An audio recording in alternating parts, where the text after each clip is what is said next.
naglalakad tayo. Hello po mga langga, kamusta? So ang inyong raketera ay ito naglalakad.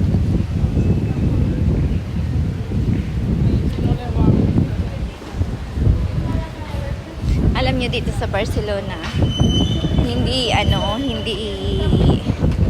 uso ang sakay-sakay, hindi katulad dyan sa atin sa Pinas na alam niyo yung napakalapit ng puntahan natin ay sasakay na agad.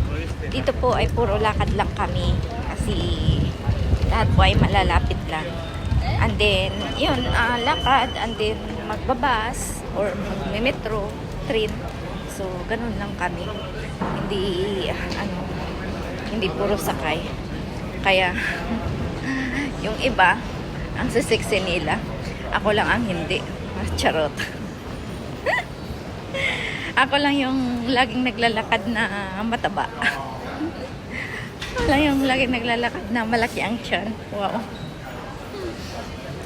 So, magpapakyut muna tayo habang naglalakad. Minsan lang tayo magpapakyut, di ba? Or minsan lang tayo nakapag-makeup. Hindi kasi tayo mahilig mag-makeup. But din today, nag-makeup tayo. I don't know. Feel ko lang. Ayun. Maraming naglalakad. So,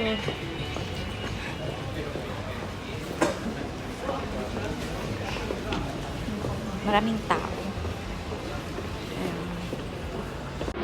Tayo ay mag-aalmusal sa labas.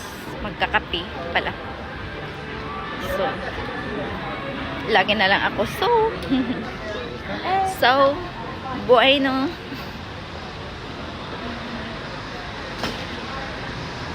So, yan, magpapakyut muna tayo kasi wala naman tayong maisip na sasabihin. Kaya cute.